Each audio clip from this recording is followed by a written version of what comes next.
The morning of October 29th, 2025 did not begin with speeches or celebrations in Tanzania. It began with the sound every human being fears, the crack of gunfire echoing through narrow streets, mothers pulling their children indoors, and young people, many of them barely old enough to vote, running for their lives as soldiers flooded the neighborhoods. Phones went dead within minutes. Internet blackouts swallowed the truth before it could escape. And in that suffocating silence while the country bled, President Samia Suluhu Hassan crowned herself with a 97% victory. 97%. A number so exaggerated, so painfully familiar to anyone who has lived long enough to remember the Cold War dictatorships and one-party states. Yet here it was happening in broad daylight in a modern African nation once praised for stability. And as Tanzanians poured into the streets demanding answers, demanding dignity, they were met not with dialogue, but with bullets, batons, and mass arrests that tore families apart. At the center of this storm stands one name, Tundu Lissu, an opposition leader charged with treason, locked away for months without sunlight simply because he dared to run for office. His fate now mirrors the fate of his country, silenced, bruised, and abandoned by those who were meant to defend democracy. But here is the part that should trouble all of us, especially those who have witnessed decades of global change.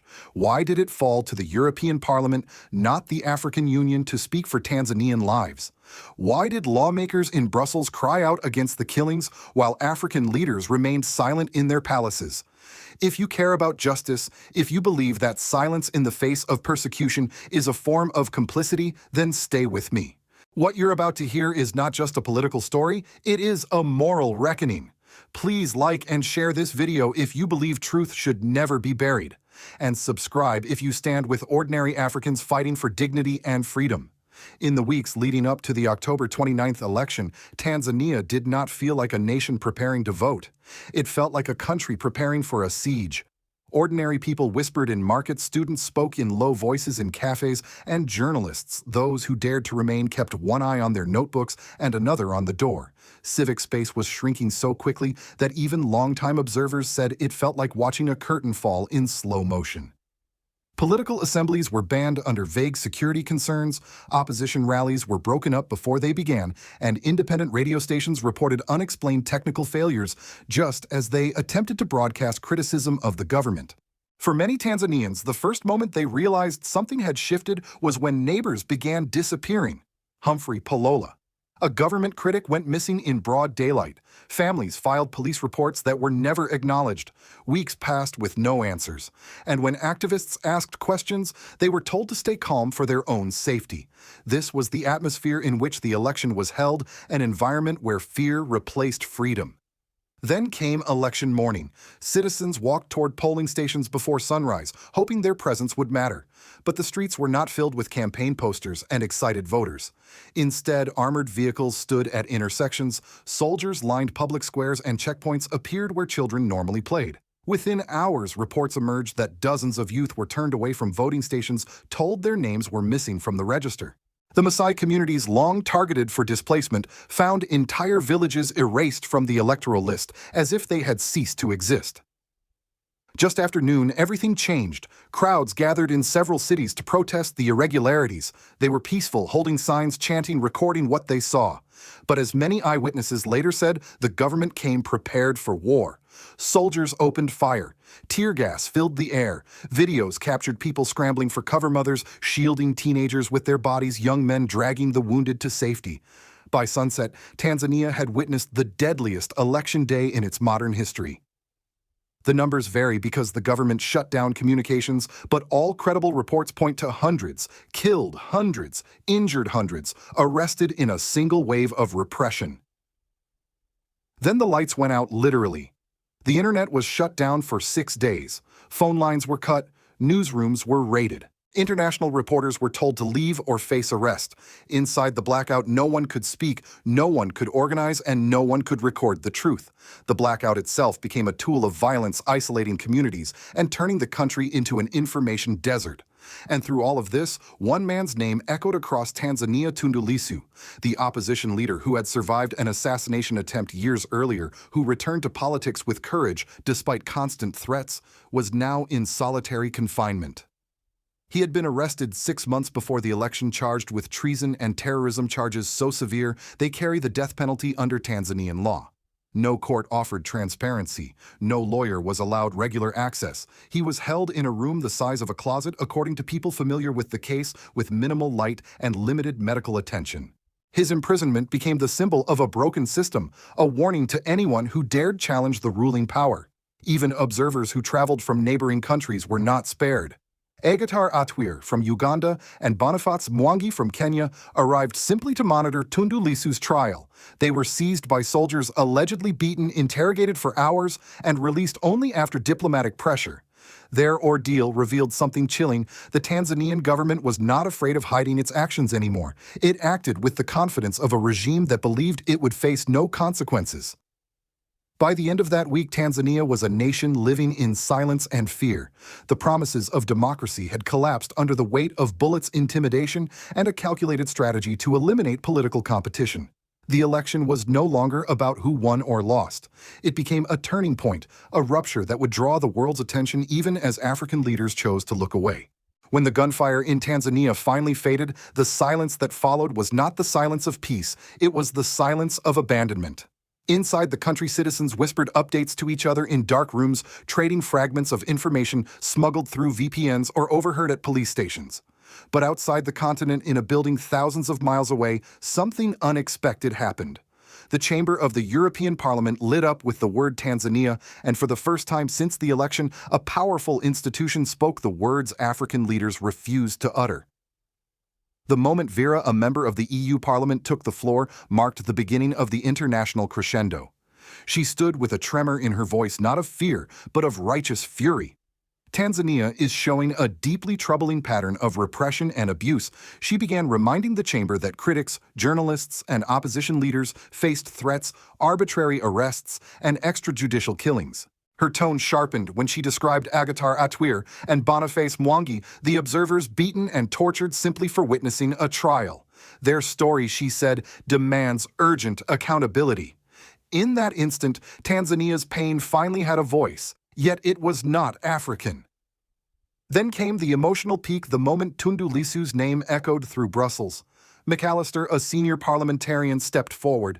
His voice cracked slightly when he said, "For nearly 250 days, my personal friend Tundu Lissu has endured solitary confinement, possibly facing a death sentence simply for demanding free and fair elections." The chamber fell silent. It was the kind of silence that acknowledges a human being is suffering somewhere unseen, but not forgotten. McAllister continued, describing this election not as an irregularity, but as a systematic destruction of democratic competition.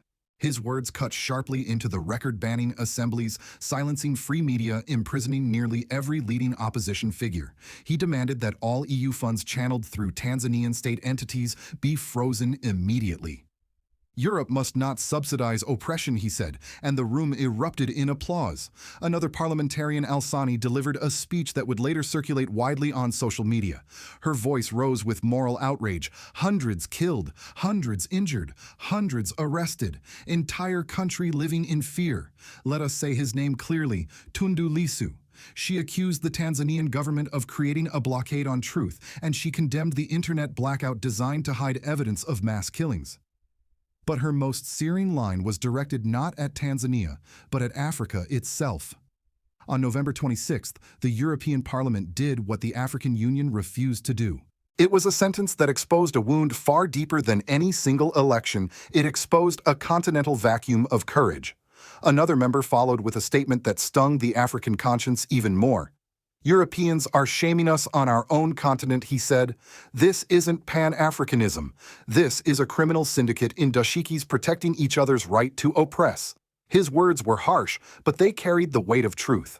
While leaders in Addis Ababa, Nairobi, Pretoria, and Abuja remained silent, white lawmakers in Brussels condemned the killings, demanded investigations, and called for the release of every political prisoner. Then came a chilling testimony from a representative of the Maasai. He described how his people had been purged from the electoral register, driven off their lands for luxury tourism and mineral extraction. His message to the EU was simple. Silence today means complicity. The chamber listened, something the Tanzanian government had refused to do for years. As more parliamentarians spoke, a pattern emerged: shock at the brutality, grief for the victims, and outrage at African institutions that failed to uphold their own principles. They condemned the deaths, the internet blackout, the abductions, the beating of peaceful protesters, and one by one, they repeated the same demand: free Tundu Lissu. Conduct independent investigations, halt financial support, restore democracy. By the end of the session, it was clear that the loudest defense of Tanzanian lives had come from thousands of miles away. The climax of the crisis was not the election itself, but the shameful fact that when Africans cried out, Brussels, not Addis Ababa, was the first to answer. When the dust settled after the shootings and the blackout lifted, the first thing that returned to Tanzania was not hope, it was fear. Streets that once echoed with the chatter of market women and the laughter of school children became heavy with silence. Families locked their doors earlier than usual. Men walked home in groups, not for company but for protection. The invisible wound left by the election violence had seeped into daily life, touching every home, every village, every conversation. For parents, the fear carried a particular weight. Many kept their children from walking to school alone, worried that police checkpoints might turn into scenes of intimidation. Mothers spoke about hearing gunshots in their sleep long after Election Day. Fathers who once encouraged their sons to speak boldly about politics now urged caution, reminding them that the walls have ears. Even in rural communities far from the cities where the worst atrocities happened, the ripple of terror traveled quickly. Radio hosts avoided sensitive topics. Teachers quietly removed civics lessons from their curriculum. Tanzania's social fabric was still standing, but it had become thin, fragile, and full of tears. The political consequences were just as severe. Tanzania, once viewed as a stabilizing anchor in East Africa, suddenly found itself under intense scrutiny. The pre-election violence, the disappearances, the killings, these events pushed the country into a category no nation ever wants to join: a crisis state. International confidence collapsed almost overnight. Investment discussions were paused, diplomatic delegations postponed visits, and global organizations rerouted programs toward more predictable partners. Then came the European Union's decision to freeze the Tanzania Annual Action Plan 2025, a staggering signal that the country had crossed a line even long-standing partners could not ignore. European officials made it clear no financial cooperation could continue until there were credible investigations and demonstrable steps toward accountability. This blow hit Tanzania at a sensitive moment, as the government had relied heavily on EU support for infrastructure governance projects and rural development. Losing that support created economic pressure that ordinary Tanzanians would inevitably feel, especially in public services already stretched thin. The political elite, however, reacted differently. Rather than reflecting, many doubled down on defensive narratives, insisting that foreign interference was the problem and not the violence or the deaths. This hardened stance widened the gulf between the government and its citizens. The message was unmistakable: stability was being enforced, not earned. Within communities, suspicion grew. Who could be trusted? Who was informing on whom? Stories spread of activists disappearing for simply sharing a political meme or attending a quiet meeting. The chilling effect on civil society was immediate. Organizations advocating for human rights became targets of bureaucratic harassment, licensing delays, surprise inspections, threats of closure. Journalists who tried to investigate the killings found themselves pulled into courtrooms on vague defamation charges or followed by unmarked vehicles on their way home. The Maasai, already marginalized, experienced a particularly devastating long-term consequence. The removal of entire villages from the electoral register worsened their fears of displacement. Their lands, already under pressure from luxury tourism interests, now seemed even more vulnerable. With no legal recognition in the election, they worried that the government might accelerate efforts to push them from ancestral territories under the guise of development. Perhaps the most heartbreaking consequence unfolded among the youth, the same generation that had poured into the streets hoping to shape their country's future. Many felt betrayed not only by their government, but by the African Union's silence. The belief that Pan-African institutions would protect them shattered. Some spoke openly about emigrating, convinced that Tanzania no longer offered space for their dreams. Others turned inward, choosing survival over participation. By the end of November, Tanzania was no longer just recovering from election violence, it was wrestling with a national crisis of trust. A country cannot heal when truth is buried, when justice is distant, and when fear replaces the social contract. And for Tanzania, that painful reality had only just begun to take shape. From Washington to Brussels and from Nairobi to Geneva, Tanzania's crisis rippled outward in ways that few diplomats could ignore. The United States, though not as dramatically vocal as the European Parliament, watched the unfolding events with a deep sense of alarm. For decades, Tanzania had been viewed as a quiet but important cornerstone of East African stability, an anchor state bordering the Indian Ocean, a collaborator on counterterrorism, and a vital link in regional trade routes. When violence erupted and the government responded with repression, senior officials in the U.S. State Department understood immediately instability in Tanzania rarely stays within Tanzania. American analysts warned that the internet blackout and mass arrests were not only human rights issues, but also indicators of a government moving toward authoritarian consolidation, something that could complicate U.S. security partnerships in the region. Internal reports noted that the arrest of Tundu Lissu, the killings of protesters, and the silencing of journalists were severe setbacks to democratic governance. Washington's tone may have been measured, but the concern was unmistakable. Senior diplomats privately questioned whether Tanzania could still serve as a reliable partner in an increasingly fragile region. The global human rights community responded even more forcefully. Amnesty International and Human Rights Watch placed Tanzania on their red alert lists for state violence. The United Nations demanded clarification regarding the disappearances and called for full transparency in the government's inquiry commission. International legal experts raised alarms about the treason charges against Tundu Lissu, emphasizing that using capital punishment laws against political opponents violates core principles of the ICCPR, a treaty to which Tanzania is a signatory. But perhaps the most striking global reaction came from African diaspora communities, particularly in the United States and Europe. Many African Americans who had been following Africa's political evolution closely expressed outrage on social media and in public forums. They questioned how a continent that once called for collective liberation now allowed one of its own nations to descend into violence without meaningful intervention. In the United States, Tanzanian expatriates organized vigils in New York, Minneapolis, and Atlanta, naming the victims one by one and demanding international pressure for reform. Economically, the consequences were immediate. Investors pulled back from major infrastructure discussions, citing rapid and unpredictable political risk.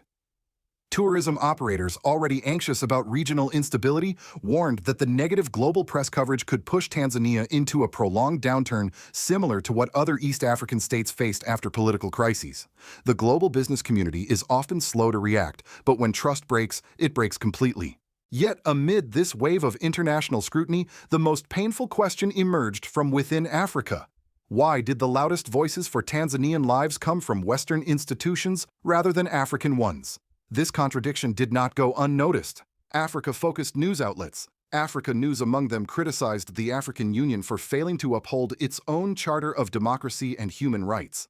Some commentators contrasted Tanzania's crisis with the different trajectory unfolding in places like Burkina Faso, where leaders such as Ibrahim Traore have emphasized state accountability and national dignity.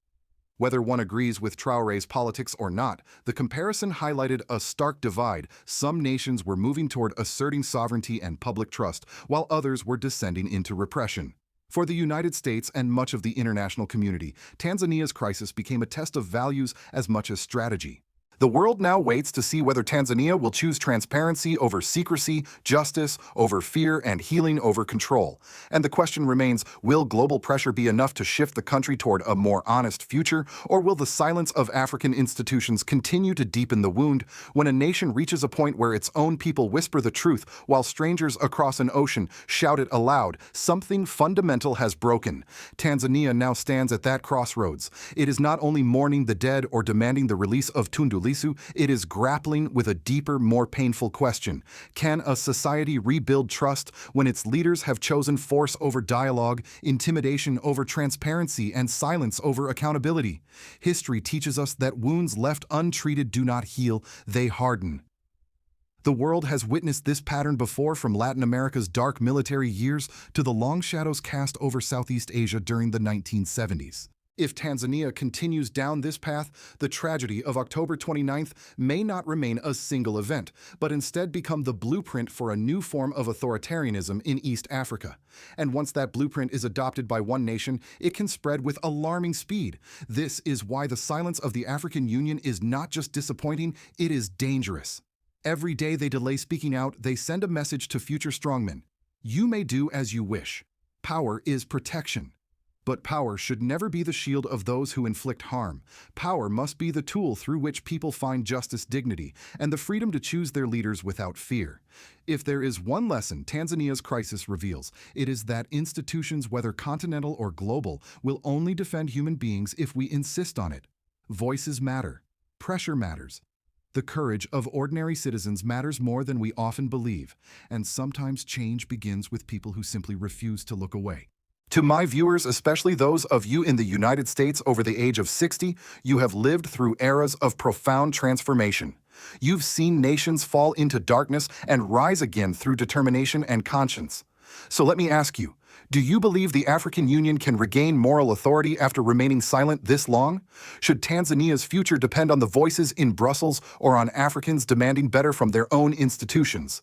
Does the path toward Africa's dignity lie in leaders like Ibrahim Traore of Burkina Faso who openly challenge oppression, or is this crisis proof that a new generation of leadership is needed? These are not distant questions. They shape the very soul of the continent, and they define what the next decade of African politics will become. If you believe Tanzanian lives deserve dignity, if you believe truth should not be buried under blackouts and bullets, if you believe Africa must rise above fear and silence, please share this video. Let your voice be part of the record that says we saw what happened and we chose not to look away. Subscribe if you believe that Real Africa News must tell the truth even when institutions fail, even when leaders hide, and even when speaking up is the only form of justice left.